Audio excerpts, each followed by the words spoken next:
Danny Cole heard the alarms before he felt the explosion. The sound cut through the ship like a scream, loud and sharp and terrible. Red lights flashed everywhere. The floor shook under his feet, and then it wasn't a floor anymore. It was a wall, then a ceiling. The whole world was spinning. He was in the maintenance bay when the raiders hit. One moment he was fixing a broken air filter.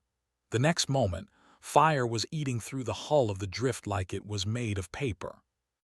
Danny had been a maintenance engineer for 11 years. He had seen engine failures. He had seen cargo bay decompression. He had even seen a small fire in the kitchen once when old Pete forgot about his soup. But he had never seen anything like this. The ship was dying around him, and it was dying fast. He ran. His boots slipped on the metal floor as the gravity systems went crazy. Sparks flew from broken wires above his head. Smoke filled his lungs and made his eyes water. He could hear people screaming somewhere behind him, but he couldn't stop. He couldn't help them. He could only run. The escape pods were at the end of the corridor. Danny had walked past them 1,000 times. He had never thought he would actually need one. Now they were the only thing that mattered in the whole universe. He reached the pod bay just as another explosion rocked the ship. The force threw him against the wall. Something cracked in his chest, and pain shot through his body like lightning. He tasted blood in his mouth, but the pod was right there, 10 steps away. Danny crawled. He pulled himself across the floor with his fingers, leaving red smears behind him. Every breath felt like someone was stabbing him with a knife. But he made it. He made it to the pod. His hands shook as he hit the release button. The door hissed open. He fell inside more than climbed, landing hard on the small seat. The door closed behind him. The launch sequence started automatically. Through the tiny window, Danny watched the drift break apart. It had been his home for 3 years. Now it was just pieces of metal floating in the black. He saw other escape pods launching too. Some of them made it. Some of them didn't. He saw the raider ships circling like sharks, picking off the survivors one by one. Then his pod hit the atmosphere of the planet below, and everything became fire and noise and pain. Danny didn't remember the crash. He remembered heat. He remembered spinning. He remembered thinking that this was it. This was how he was going to die, alone in a metal box falling from the sky. And then nothing.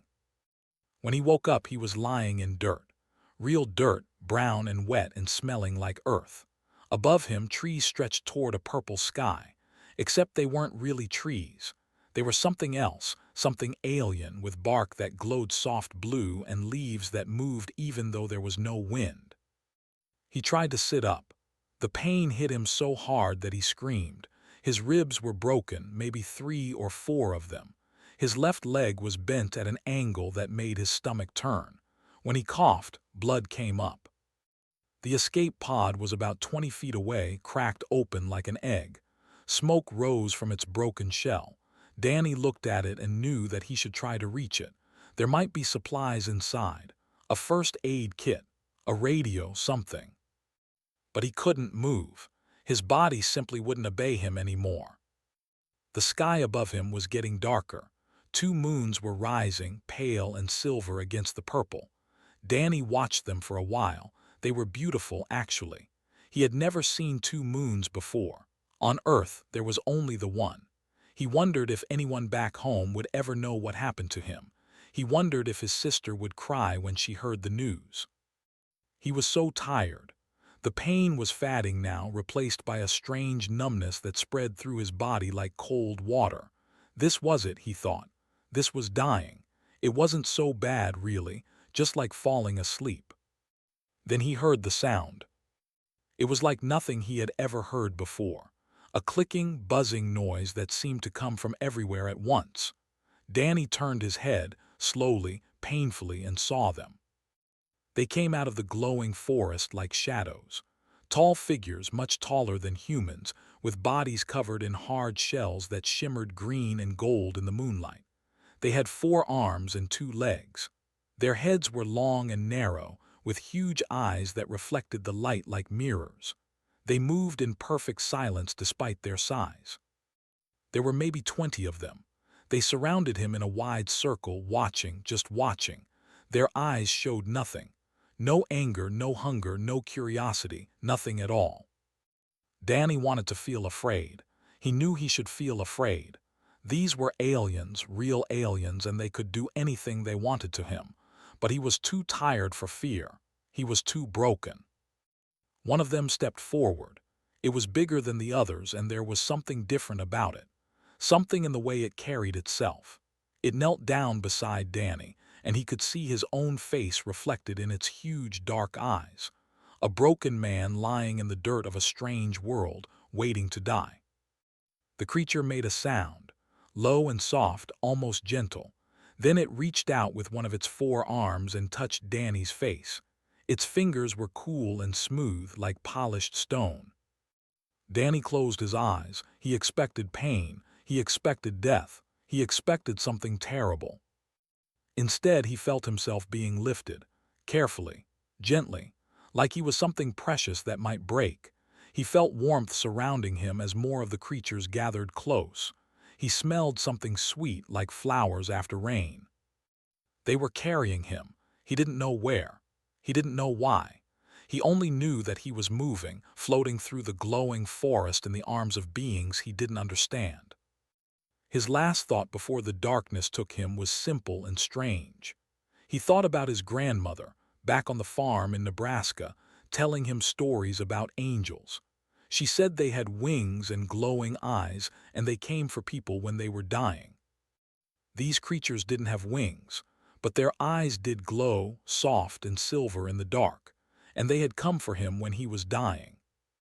Maybe, Danny thought, angels looked different on different worlds. Then there was nothing but black, and he fell into it like falling into the deepest sleep of his life. Danny woke up to the sound of humming. It was soft and low, like a song without words. He opened his eyes slowly, afraid of what he might see. The ceiling above him was not a ceiling. It was alive. Smooth walls curved around him, made of something that looked like amber or honey turned solid. They pulsed with gentle light, warm and golden, beating like a slow heart. The air was thick and sweet, filled with a smell that reminded him of summer. He tried to move. His body felt strange, heavy but not painful. He looked down and saw that his chest was wrapped in something green and sticky, like a bandage made of leaves. His broken leg was held straight by a hard shell that fit perfectly around it. Tubes made of clear material ran into his arm, dripping golden liquid into his blood. They had fixed him. The aliens had fixed him. Danny turned his head and saw them. Two of the creatures sat beside him, watching with their huge mirror eyes. One was very large, with a shell that shimmered deep purple and gold. The other was smaller, younger maybe, with colors that were brighter and more green. For a long moment nobody moved. Danny stared at them. They stared back. Then the smaller one made a sound. It was strange and broken, not like their usual clicking and buzzing. It took Danny a few seconds to understand what he was hearing. Water. His heart stopped. That was a word, a human word. The creature was speaking English. Water, Danny said. His voice came out rough and cracked like he hadn't used it in a long time. Yes, water, please. The smaller creature turned to the larger one and made a series of clicking sounds. The larger one rose and left the room through an opening that appeared in the wall like magic. A minute later, it came back with a bowl made of the same amber material as the walls. Danny drank.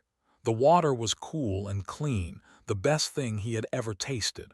When he finished, he lay back and looked at the two creatures again. "Thank you," he said. The smaller one tilted its head. Its eyes caught the light and sparkled like stars.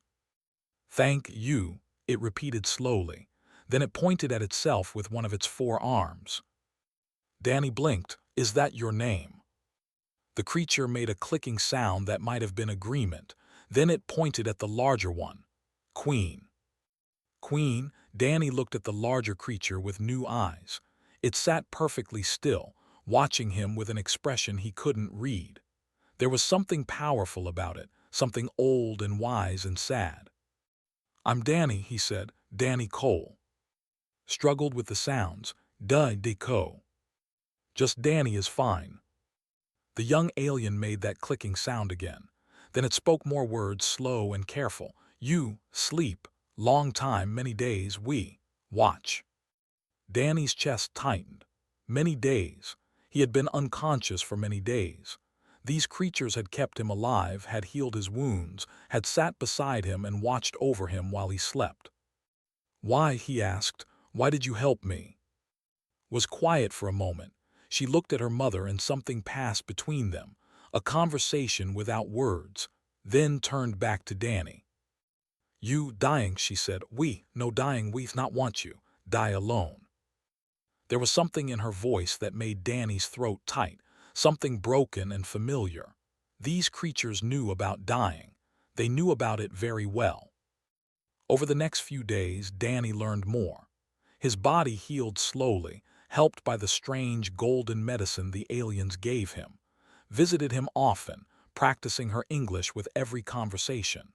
She was a fast learner, picking up new words like a child learning to read. She told him about her people. They called themselves They had lived on this planet for thousands of years, building great hives underground and in the forests.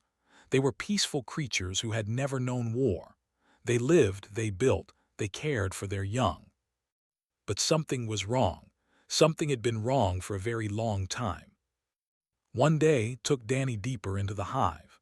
His leg was still weak, so she helped him walk, supporting him with her strong arms. They went through tunnels that glowed with soft light, past chambers filled with workers who stopped and stared at the strange pink creature in their midst. Finally, they came to a great room at the heart of the hive. Danny stopped in the entrance, his breath caught in his chest. The room was full of eggs, thousands of them resting in soft nests made of woven material. They should have been beautiful. They should have been glowing with life. Instead, they were black, withered, dead. Caretakers moved between the nests, touching each ruined egg with gentle hands. Their movements were slow and heavy with grief. Some of them made soft sounds, like crying without tears. "Hollow rot," said beside him. Her voice was barely a whisper. "It kills them before they hatch for many, many years now." Danny watched as a caretaker lifted one of the black eggs and carried it away. The creature moved like it was carrying the body of its own child. "How long?" Danny asked. 300 turns around, son. Since rock fell from sky, since death came to soil. 300 years. For 300 years they had watched their children die before they were born. For 300 years they had been slowly going extinct. "Can't you stop it? Isn't there a cure?" His eyes dimmed. We try everything, nothing works. The sickness is in, ground, in air, in everything. We cannot escape." Danny looked around the room of dead eggs. He looked at the grieving caretakers. He looked at, standing beside him with such sadness in her alien eyes. "I'm sorry," he said. It felt like such a small thing to say. Was quiet for a moment. Then she touched his arm with one gentle hand. "You are good," she said. "Kind, like Mother says. You have good spirit. That is why we save you. But I can't do anything. I'm just a maintenance engineer. I fix broken pipes and faulty wires. I don't know anything about diseases or medicine." Tilted her head. "What is maintenance?"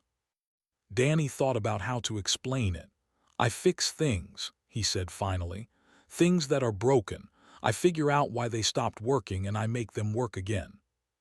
Something changed in his eyes, a tiny spark of light. "Fix things," she repeated slowly. "Things that are broken."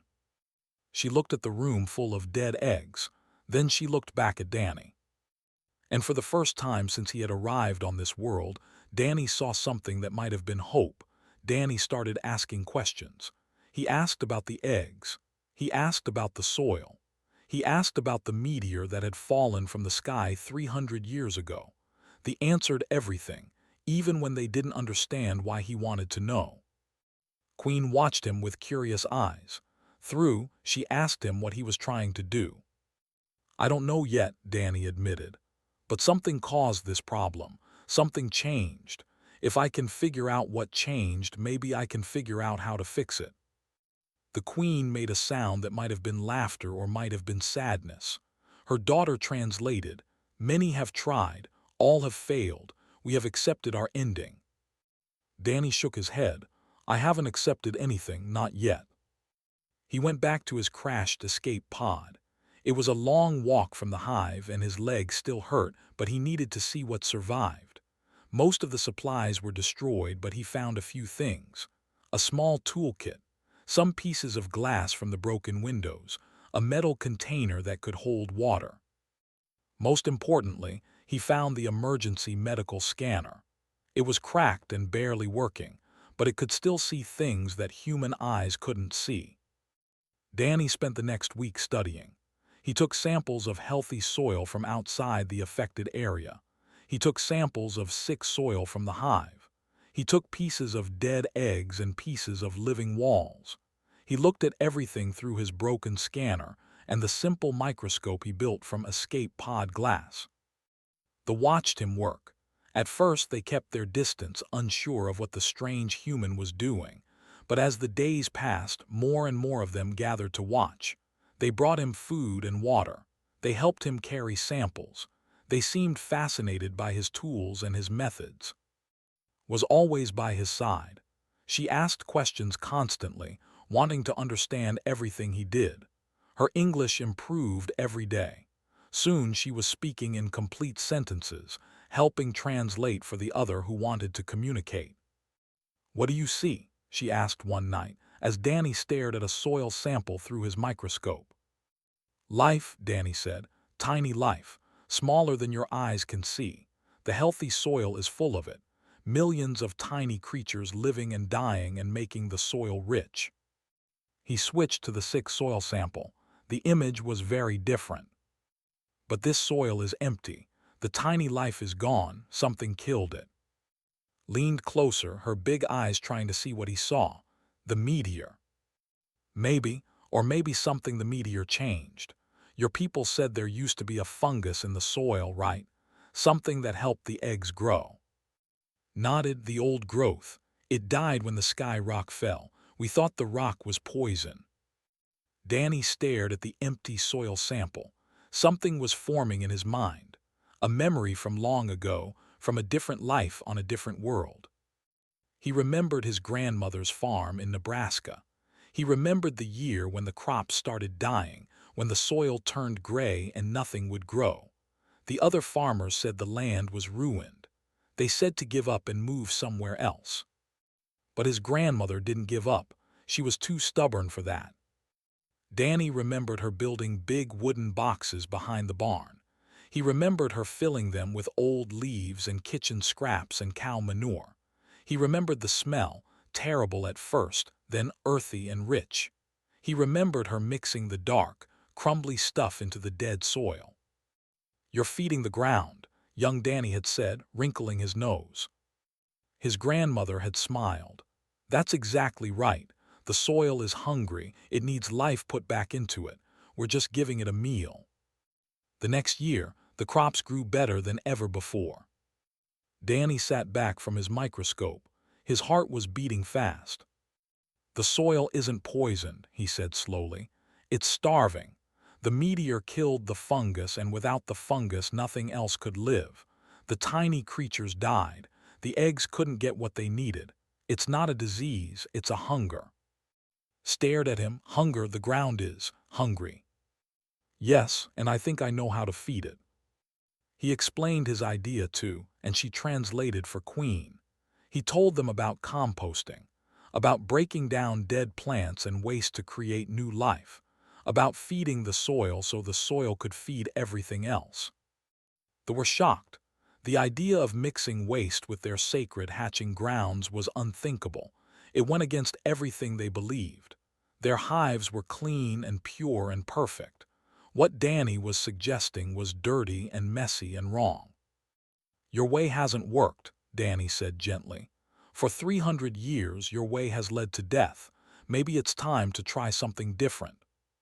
Queen was silent for a long time. The other watched her, waiting for her decision.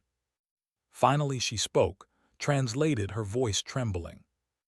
"The Queen says, if you are wrong, you will make things worse. You will bring shame to our hive." Danny nodded. "I know."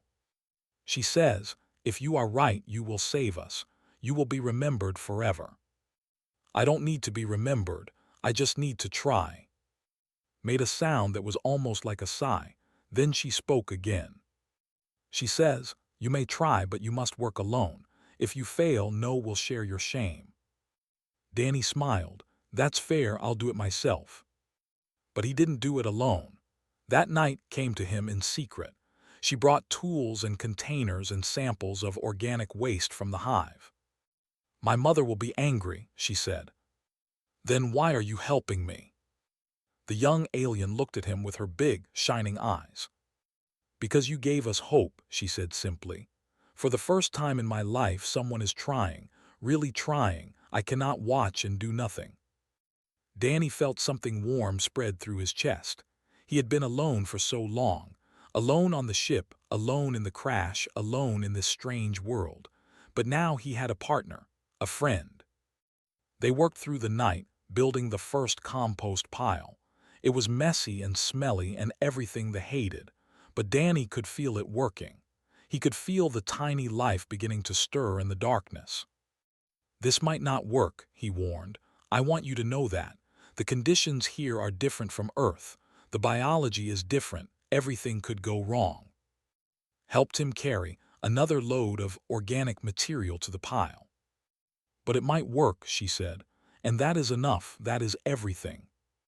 Danny looked at his strange alien friend, covered in dirt and waste, working beside him in the dark. "Yeah," he said softly. "It is." First batch of eggs failed. Danny had worked for weeks preparing the soil, mixing in his compost, testing and adjusting and hopping. They had given him 10 eggs to try, 10 precious lives that might have been their last chance. All 10 turned black and died. Danny sat in the empty chamber, staring at the ruined eggs. His hands were dirty and his body was tired and his hope was cracking like thin ice. Sat beside him, she didn't say anything. There was nothing to say. "I was so sure," Danny whispered. "I was so sure it would work." The young touched his shoulder with her gentle hand. "You tried, that matters. Trying doesn't save lives. Results save lives." He coughed, and there was blood on his lips when he wiped them. The planet's atmosphere was slowly killing him. Every day the poison in his blood grew stronger. His time was running out. But he couldn't stop. Not now, not when he was so close. Danny went back to his samples. He studied them again, looking for what he had missed. The soil was better now, full of tiny life. So why weren't the eggs responding? Then he found it. A small thing, easy to miss. The temperature was wrong.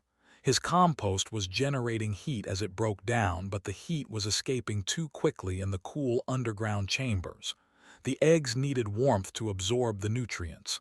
Without it, they couldn't feed. He adjusted his method. He built insulated chambers to hold the heat. He created a new batch of specially treated soil, warm and rich and alive. The second batch of eggs failed. Danny collapsed that night. The coughing fits came harder and faster, and there was more blood every time. Found him lying on the floor of his work chamber, barely conscious. The healers came. They gave him more of their golden medicine, but it wasn't designed for human bodies. It helped with the pain, but it couldn't stop the poison. Nothing could stop the poison except leaving this world, and there was no way to leave. Queen came to see him. She stood in the doorway of his chamber, tall and silent, watching him with her ancient eyes. "You are dying," translated. Her voice was shaking. Danny laughed, then winced at the pain. "Yes, I noticed." "My mother asks, why do you continue? You are dying, we are dying. Why fight what cannot be changed?" Danny was quiet for a moment. He looked at his hands, dirty and thin and trembling. He looked at the chamber around him, filled with failed experiments and broken hope. He looked at his friend, his partner, standing beside her mother with tears she couldn't shed glittering in her eyes. "Let me tell you something about humans," he said slowly. "Where I come from, we have a history of not knowing when to quit." He pushed himself up on his elbows, ignoring the fire in his chest. "A long time ago, my world went through an ice age. The whole planet froze. Most species died, but humans survived. We figured out how to make fire, how to make clothes, how to work together. We crawled out of the ice and kept going." He coughed again, tasted copper, swallowed it down. "Later there were plagues, diseases that killed millions of people, cities full of dead bodies. Everyone thought it was the end, but we survived. We learned. We got better." Was watching him now with something new in her eyes, something that might have been wonder. "We had wars," Danny continued. "Terrible wars that burned half the world. We invented weapons that could destroy entire cities in a single flash of light. Everyone said we would kill ourselves, that we were too stupid and too violent to survive. But we didn't. We put down the weapons. We rebuilt. We kept going." He smiled, and there was blood on his teeth. "And then we looked up at the sky. We looked at the stars, millions of miles away, cold and empty and impossible to reach. And you know what we said?" Shook her head. "We said, I bet we can get there." And we did. We built ships that could carry us between worlds. We spread out into the galaxy, not because it was easy, but because it was hard, because we wanted to see what was out there. Danny fell back onto his bed, exhausted, but he was still smiling. "That's what humans do. We fight. We try. We refuse to give up even when everything tells us we should. It's stupid and stubborn, and sometimes it gets us killed. But it's also why we're still here after everything." He looked at, meeting her ancient eyes with his dying ones. "I know I might fail, I probably will fail, but I've enjoyed trying. I've enjoyed the work, the challenge, the hope. Even if I die tomorrow, even if your eggs never hatch, I will have enjoyed trying to save them. Because that's what gives life meaning. Not winning, trying." The chamber was silent, was crying now, strange tears that glowed faintly in the dim light, even seemed affected, her great body trembling slightly. Then the Queen did something unexpected. She stepped forward and knelt beside Danny's bed. She reached out with one of her 4 arms and touched his forehead gently, like a mother comforting a sick child. She spoke, and her voice was soft and warm. She says, "You have taught us something," translated through her tears. "Something we had forgotten," she says. "We will try again together." Danny felt something break inside him. Not his body this time, but something else. A wall he hadn't known he was holding up. He started to cry too, weak tears running down his thin face. "Together," he whispered. They built the 3rd batch that night. Danny directed from his bed while workers followed his instructions, translated everything, her voice growing stronger as the work went on. Even Queen helped, carrying materials with her own royal hands. They planted the eggs in soil that was warm and alive. They covered them with insulating material. They waited. 3 days passed. Danny was too weak to leave his bed now. The healers said he might have a week left, maybe less. But he didn't care about that anymore. He only cared about the eggs. On the 4th day, came running into his chamber. Her eyes were blazing with light, and she was making sounds he had never heard before, a high, beautiful singing. "Danny," she said, and her voice was trembling. "Danny, come, you must see." She helped him walk to the hatching chamber. Every step was agony, but he didn't stop. He couldn't stop. When they arrived, Danny saw them. The eggs, they were glowing. Soft, beautiful light pulsed from within them, warm gold and gentle green, the color of life, the color of hope. Queen was already there, standing among her people. When she saw Danny, she made a sound that was like nothing he had ever heard. A cry of joy so pure and powerful that it shook the walls. Tears were streaming down Danny's face. He was laughing and crying at the same time, holding onto like she was the only thing keeping him standing. "It worked," he whispered. "It actually worked." The Queen approached him. She took his face in her hands and pressed her forehead against his. When she spoke, Danny understood her without translation. "Thank you," she said. "Thank you, human. Thank you, Danny Cole." He smiled through his tears. "I enjoyed it," he said. Then his legs gave out and everything went dark. Danny drifted in darkness. He could hear voices sometimes, distant and strange, but he couldn't understand them. He could feel warmth around him, hands touching his face, something cool being pressed to his lips. But he couldn't open his eyes. He couldn't move. He could only float. The Never left his side. Queen and took turns sitting with him, talking to him even though he couldn't respond. The healers did everything they could, but their medicine was meant for their own kind. They didn't know how to fix a human body that was shutting down. The eggs continued to grow. Every day more of them began to glow. The word spread through the hive like wildfire. The human had done it. The strange creature from the stars had saved them. After 300 years of death, life was returning. Came from all over the hive to see Danny. They stood in the doorway of his chamber, watching the unconscious human with something like worship in their eyes. Some of them brought gifts. Strange flowers that grew in the deep tunnels. Stones that sparkled with inner light. Food they thought he might like when he woke up. If he woke up. Sat beside him on the 7th day, holding his thin hand in her own.